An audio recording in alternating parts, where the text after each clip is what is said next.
WrestleMania Backlash 2021, the night Roman Reigns proved no one, not even Cesaro, could stop the head of the table. But with Jimmy Uso stirring the pot and Seth Rollins waiting in the shadows, this wasn't just a title defense, it was a message. Let's break it all down as we rewind the Bloodline.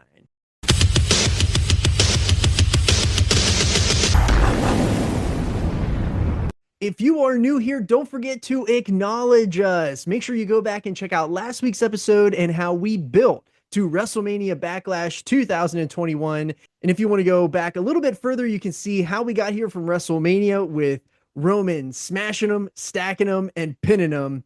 But we have a jam-packed show as it is WrestleMania Backlash. But before we get started, I do have a few quick notes worth mentioning. So last week we covered the eulogy for Daniel Bryan on the May 7th SmackDown, and it was reported by The Observer that Roman and Paul Heyman went off script during that segment. It was not planned.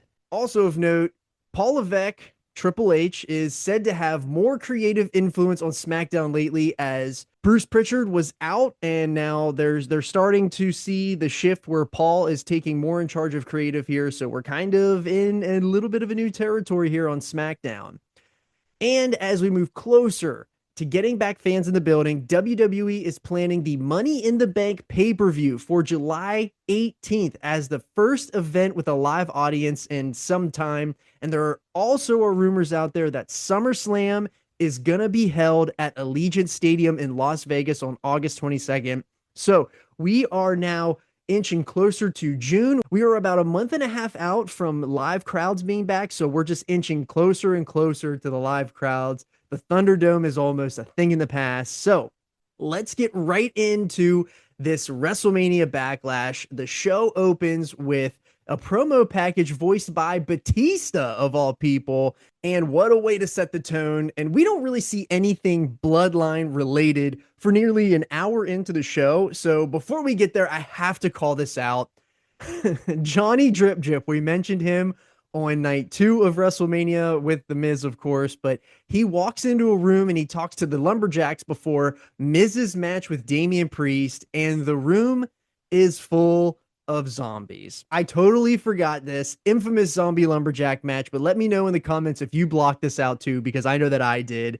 So we immediately cut to Roman's locker room and Jimmy Uso is outside. He's psyching himself up before going in. The camera is tight on Jimmy's back as he enters, and all you see is the Nobody's Bitch shirt.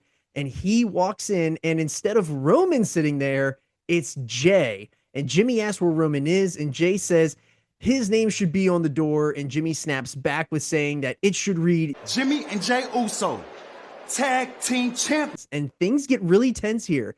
Jimmy needles Jay about playing second fiddle, and Jay says, I don't need to hear this from you right now, Uso. Man, better. And then the camera pans.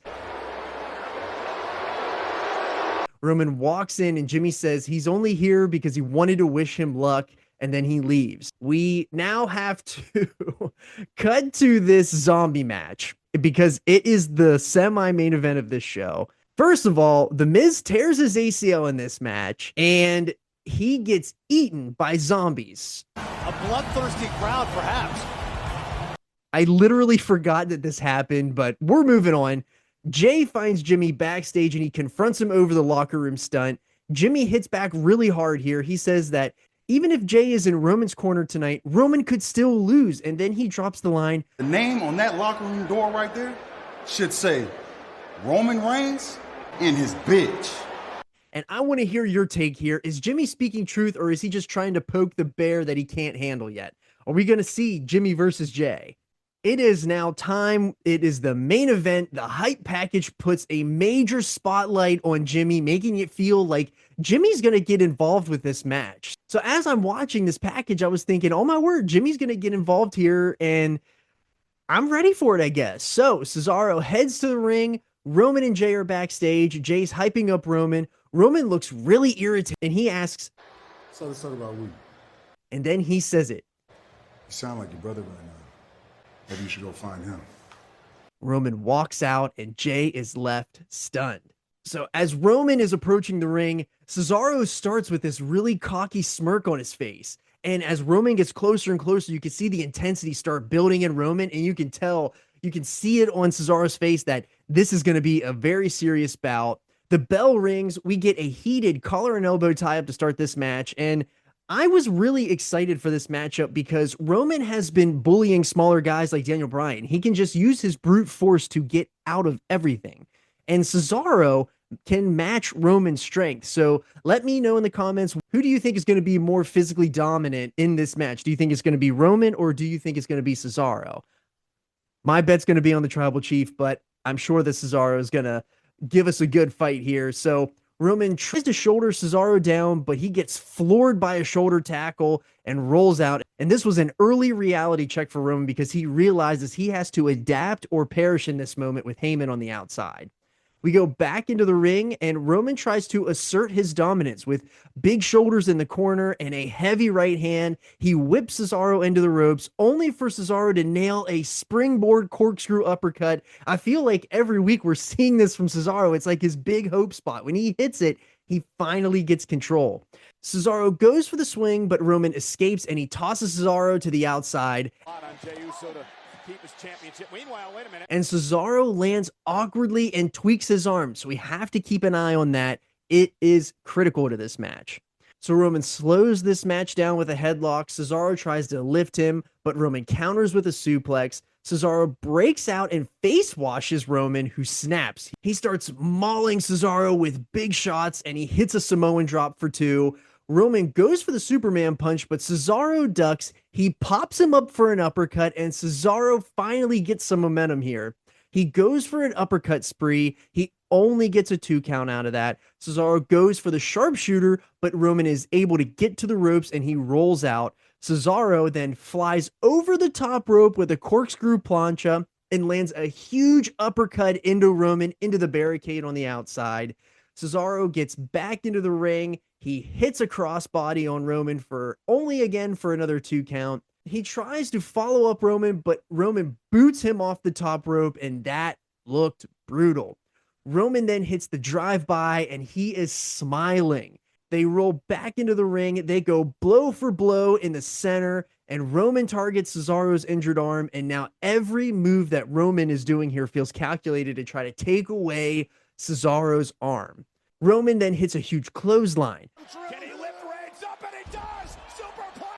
So Cesaro somehow powers up despite the bad arm, and he hits a superplex for a 2 count. He tries the sharpshooter again, but Roman counters. Cesaro stomps him and sets up for the neutralizer. He's trying to lift Roman up, but his arm gives out, and Roman counters that into an armbar. And now an armbar by Reigns on the bad shoulder. The bad arm. And he just brutally torques on the injured shoulder here of Cesaro.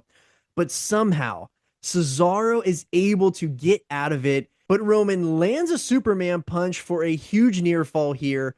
Cesaro off the second. Roman Superman! Roman immediately went for the guillotine choke, but it's not sunk in quite enough as Cesaro is able to break free.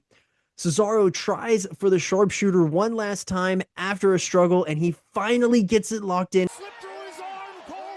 The sharpshooter slipped. And Roman cannot get to the ropes. Cesaro rolled over the top, and he sinks in a crossface, something that Roman really struggled with that we talked about here on the channel. He struggled so much with the crossface with Daniel Bryan.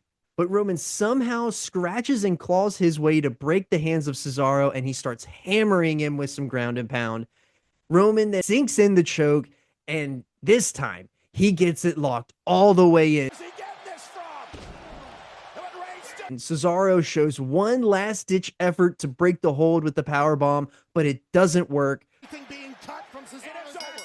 It's over. Cesaro collapses and gets choked out. Roman retains as your Universal Champion. And talk about a war. Drop a comment. Did Cesaro come out looking stronger in this thing, or was this his ceiling? Because this was an excellent fight. We've been leading up in this story that Cesaro is going to be able to get one over on Roman. He tried his hardest, but it wasn't enough. Roman was really smart by attacking his arm because Cesaro, his main offense is the uppercuts and the neutralizer. So if he cannot use his arms, he doesn't have anything. And Roman was smart to take that away. So it's not over yet. Jay enters the ring with the Ulafala. He crowns Roman with the Ulafala. Then he super kicks Cesaro and he starts beating him down. He goes up to the top for the Uso splash. But before he jumps, Seth Rollins' music hits.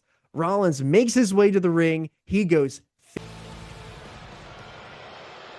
face to face with Roman here. So we've been getting a lot of teases with Seth and Roman. So they're building to a really big match here at some point, which we obviously know is coming later in next year in 2022. But then he turns and attacks Cesaro. Rollins obliterates Cesaro outside of the ring. He grabs a chair. He puts Cesaro's arm in it. And he Pillmanizes Cesaro's arm with the chair, and he delivers a curb stomp.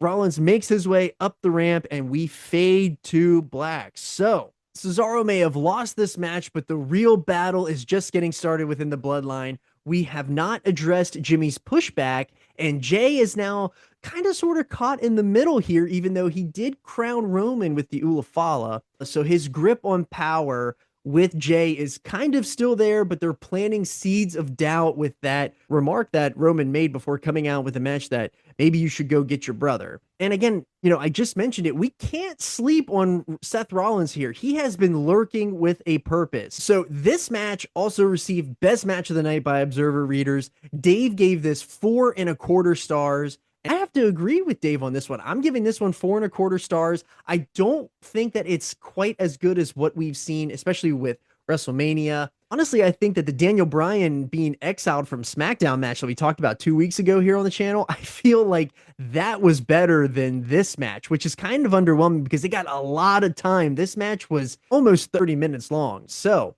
make sure you hit that like button if you are new here. Make sure you hit that subscribe button and help us out because we are inching ever so closely to the 300 subscribers mark. We cannot do this without you guys. We appreciate all the love and support that you're giving us. So make sure you come back next week. We will be covering the WrestleMania Backlash Fallout SmackDown along with a new show catch up. And we are 5 weeks away from Hell in a Cell. So we are now on the road to Hell in a Cell 2021. And make sure that you are, keeping your thoughts with the Mongoose family. We certainly miss you here on the show, Teddy. We can't wait to have you back. We know that you're following along here with us. So with that, I'm Johnny Bake Show, and we just called it in the ring.